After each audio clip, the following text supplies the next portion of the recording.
with health equity, for us, that means making sure that people have access to food that is healthy, that is affordable, that is sustainable, that's culturally relevant. It's making sure that they understand what their community, like what the choices and options are in their community so that they can make the choice that's best for them.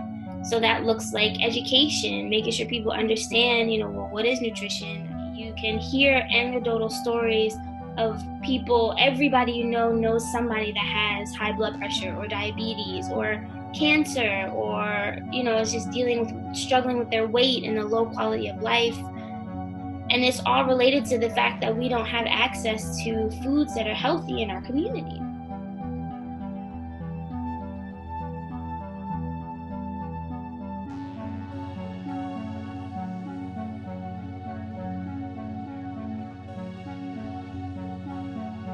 So I have experienced food insecurity before the pandemic, and now that the pandemic is actually occurring, it's making it a lot worse.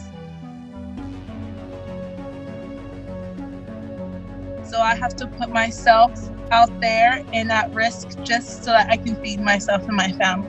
The families are really struggling out here with food insecurity, and we have to find different ways of supporting ourselves, whether it's making a small business or trying to promote ourselves and the services that we can offer people, or getting 2 jobs, 3 jobs, so it's hard out here.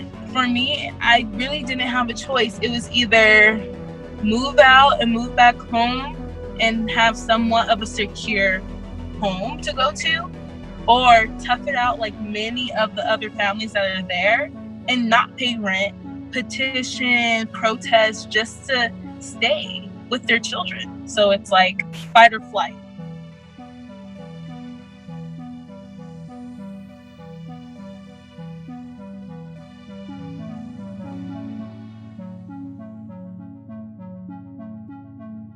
Right now, we're in the midst of COVID. A lot of people are either unable to pay rent right now or are concerned about being able to pay rent in the future. We're all going through a very rough time right now, and we don't need the stress of having to choose whether we should eat or whether we should pay our rent. It should really be a case of like everyone has a safe space to be right now, and everyone to the best of their ability is able to keep themselves and their family and their friends fed.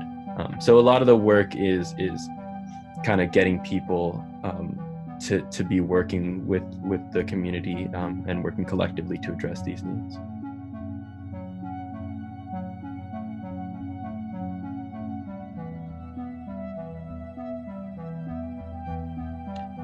So we've been trying to organize people to kind of turn that situation that's a little bit more of an individual out of necessity not being able to pay rent into a collective action that is kind of politicized with a set of demands and turn it into genuine community action. The main kind of impetus for a rent strike is that the starting basis is more out of necessity. I literally don't have the capacity to pay rent right now.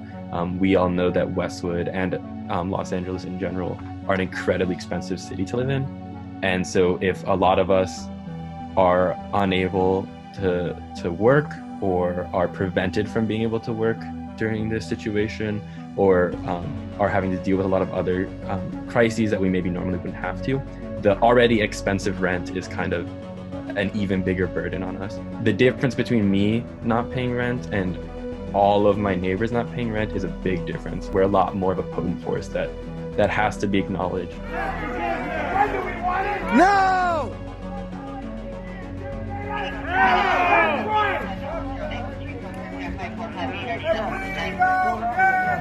Shut down! Shut it down! The broader goal of an actual rent strike is to kind of push into the understanding of officials like, hey, this situation is absolutely ridiculous. Like the situation that tenants and working class members of the community have to deal with is unacceptable, and kind of push for a genuine form of change in that power dynamic and in that relationship to like make a qualitative change to people's lives, not just stopping at the individual level. SJLI recognizes that equity and health equity specifically, right, the right to just live is wrapped up in a whole bunch of social determinants of health. So you could come to all my nutrition classes all you want to, but if you don't have enough money to have a stable environment to live in, none of the things that I'm saying are going to matter to you. We can implore you to fill out the census, but if you're not sure if next week you're going to be in your house and your children are going to have a place to live, none of that matters.